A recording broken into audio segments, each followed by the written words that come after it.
Joel here, and I'm back again, this time with some pickups, mostly imports this time. Got some really cool stuff to show you, so let's get started here. First, I've got Rockman 2. This game is incredible. Most of you have probably played it by now. I grew up with this game. I had Mega Man 2 back in the day. Figured I'd collect the Mega Man or Rockman Famicom edition, so I'm trying to get the whole set of 1 through 6. So I've got 2 here. It's pretty cool. This only features the difficult mode, whereas on the US version you have the option to use a normal mode, which is a lot easier. So I guess they thought that US gamers didn't have skill and they had to give them an easy mode. But it's not that bad even with the default difficult mode. If you take some practice and learn the bosses, you can get through it. So then move a little faster here. We got Yumi Penguin Monogatari. This is kind of a unique platforming game where you're a fat penguin trying to progress through levels and get in shape and get your girlfriend back.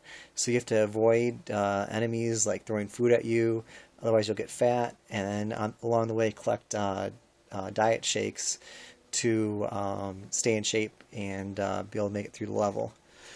So got those. And then pick this up too, Holy Diver. This game is kind of like a Castlevania kind of style vibe. Pretty cool. Only made it a couple levels in so far, but looking forward to playing this more. Seems to get a lot of praise on the forums. Another Famicom game here. This is the Famicom equivalent of Zombie Nation.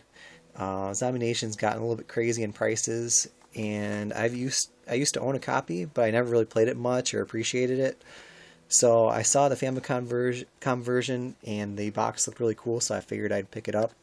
And this copy is like complete in box. It's got the manual and the cartridge in really nice shape.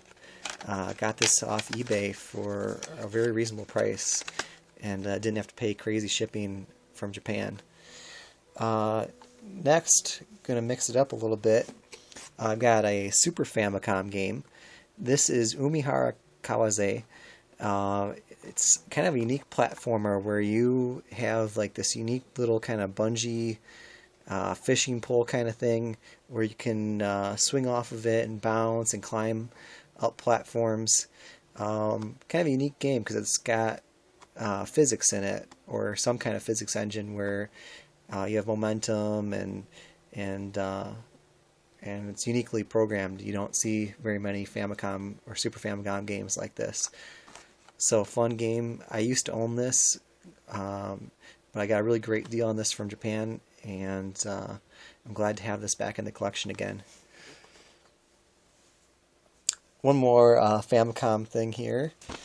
I found this for a very reasonable price. This is a handbill for, as you can see, Legend of Zelda. There you got the Famicom and the Famicom disk system, and some nice artwork on here. Figured I'd add this in. A little bit creased, but this will look nice if I eventually get around to putting it in a frame or something. And then on to some really cool stuff here. Things I've never expected to find. These are off of Yahoo Japan, Yahoo Auctions. I've been using a proxy service to pick up some things, stuff that you almost never see on eBay. I've got this Keys Factory Game Boy Micro case.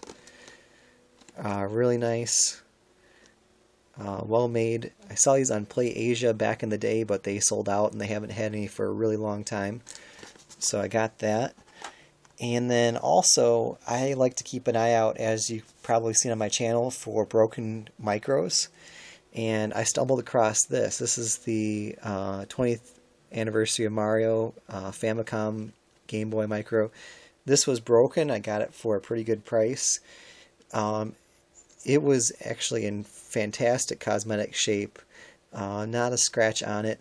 What was really weird is it had the gray plastics in it. It was kind of a mishmash of 2 different parts from 2 different systems.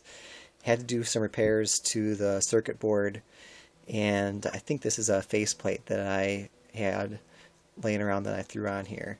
So I got it all fixed up and it's working great. So I'm glad to have another Game Boy Micro in my collection. And then here's another thing that you don't see every day, and I don't know why this isn't more collectible. I don't think a lot of people know about this color, but this is a Game Boy Pocket. This is a limited edition Toys R Us exclusive, in Japan only Game Boy Pocket. It's got a unique color to it. It's a little bit different shade of green, and then it's got the maroon buttons. And it's in really good shape. I snagged this. No one realized what it was, and I think the ending bid was 500 yen on it. But I did have to pay a lot in service fees and shipping and whatnot, so I think it ended up being like a little over $30. But definitely worth it because you don't see this very much. This is going to be an upgrade for me to my Game Boy collection. So I'm really glad I found that. Really nice find. So keep your eyes peeled if you ever come across one of these. They are legit. Here's my regular green pocket, so you can see the difference in the color. So it is a unique color. It's not like somebody just swapped the buttons around. So that's all I've got for now. A bunch of cool stuff for me to play around with and add into the collection. So if you like this video, post a comment, subscribe. Let me know if you found anything really cool lately. I'd like to see any pickups that you've come across for any of the Famicom or Super Famicom systems. So thanks for watching, and I'll see you next time. Bye.